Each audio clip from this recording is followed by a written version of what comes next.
महादेव की जय जयकार और चीन के खिलाफ ललकार। कैलाश व्यू पॉइंट से मोदी ने बदल दिया भूगोल। 75 साल में पहली बार ऐसा हुआ। कैलाश मानसरोवर यात्रा के लिए भारत ने ढूंढ निकाला चौथा रास्ता। चीन की सीमा से सटाकर भारत लगाएगा 5G टावर, सरकार बनाएगी होम स्टे।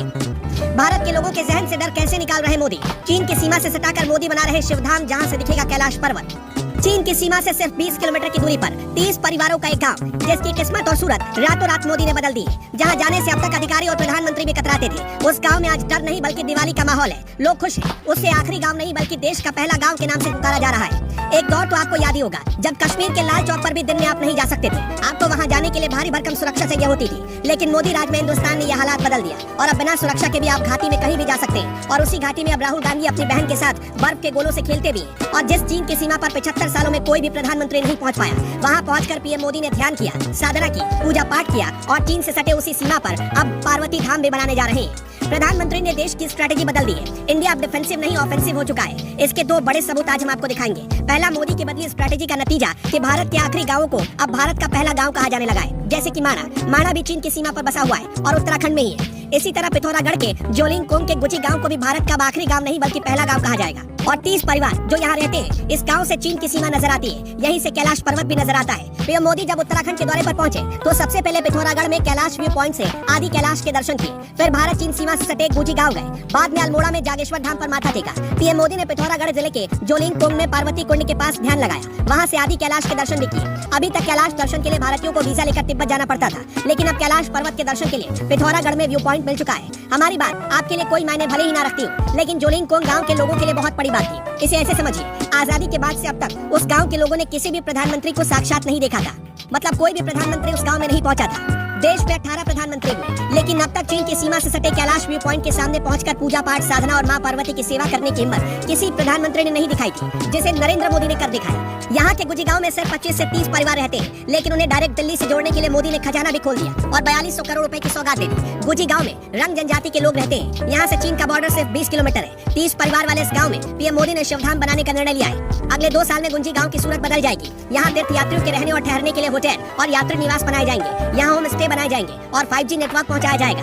नरेंद्र मोदी ने रंग जनजाति के कपड़े पहने। भोटिया जनजाति को परंपरागत तौर पर रंग कहा जाता है। नरेंद्र मोदी ने जो सफेद परिधान पहना, वो रंग जनजाति के पुरुषों का पहनावा है। पूजा पाठ के लिए सफेद परिधान और पगड़ी पहनना अनिवार्य है। गुंजी गांव के लोगों ने खुद से बनाई सफेद भोटिया ड्रेस पीएम मोदी को गिफ्ट में दी थी। इसे रंग बोली में रंगा व्यचलो कहते हैं। रंग जनजाति के लोग सुदूर दुर्गम इलाके में भारत के अघोषित प्रहरी कहलाते हैं। चीन बॉर्डर पर भारतीय सेना तो निगरानी करती ही है, लेकिन रंग समुदाय दशकों से चीन सीमा पर होने वाली गतिविधियों की खबर भारतीय सेना को देता आ रहा है। रंग समाज के लोग दारमा, व्यास और चौदास की घाटियों में रहते हैं। 1962 में जब भारत चीन का युद्ध हुआ, तब रंग समाज ने ही सेना के लिए दुर्गम इलाकों में रसद पहुंचाया था और रास्ते तैयार करवाए थे।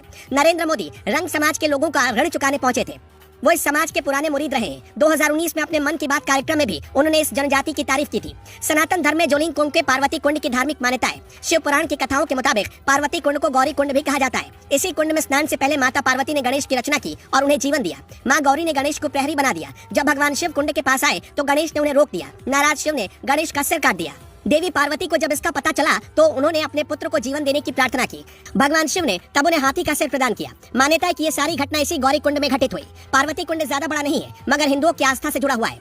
कैलाश मानसरोवर यात्रा के दौरान जोलिंगकोंग और गुंजी गांव बड़ा पड़ाव है। वैसे मोदी के दौरे में भारत ने वो रास्ता भी खोज लिया जिससे अब कैलाश मानसरोवर जाने के लिए तिब्बत के रास्ते की जरूरत नहीं पड़ेगी। वो रास्ता कौन सा है? उत्तराखंड के पिथौरागढ़ जिले की 18,000 फीट की ऊंचाई पर लेपुलेख की पहाड़ियों से कैलाश पर्वत साफ दिखाई देता है। यहाँ से पर्वत की हवाई दूरी सिर्फ 50 किलोमीटर है। इस नए दर्शन मार्ग को इसी रंग जनजाति के लोगों ने तलाशा। करीब 3 महीने पहले उसकी सूचना जब अफसरों को दी गई, तब सारा रोड मैप, लोगों के ठहरने की व्यवस्था, दर्शन पॉइंट तक जाने का रूट सहित सभी चीजों का सर्वे हुआ। लेपुलेख की जिस पहाड़ी से कैलाश पर्वत दिखता है, वो नाभि ढांग के ठीक 2 किलोमीटर ऊपर है। यहाँ से 4 से 5 दिन की यात्रा करके कैलाश पर्वत के दर्शन के लिए पहुंच सकते हैं। श्रद्धालुओं को सड़क मार्ग से धारचूला और बूढ़ी के रास्ते नाभि ढांग तक पहुंचना होगा। इसके बाद 2 किलोमीटर की चढ़ाई को पैदल तय करना होगा। स्थानीय लोगों का ये भी दावा है कि पिथौरागढ़ के ही जोलिंगकोंग से 25 किलोमीटर दूर लिम्पियाधुरा चोटी से भी कैलाश पर्वत के दर्शन हो सकते हैं।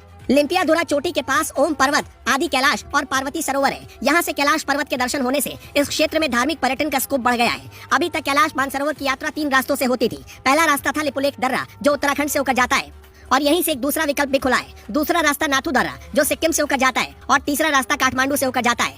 इन तीनों रास्तों पर कम से कम 14 दिन और ज्यादा से ज्यादा 21 दिन का समय लगता था।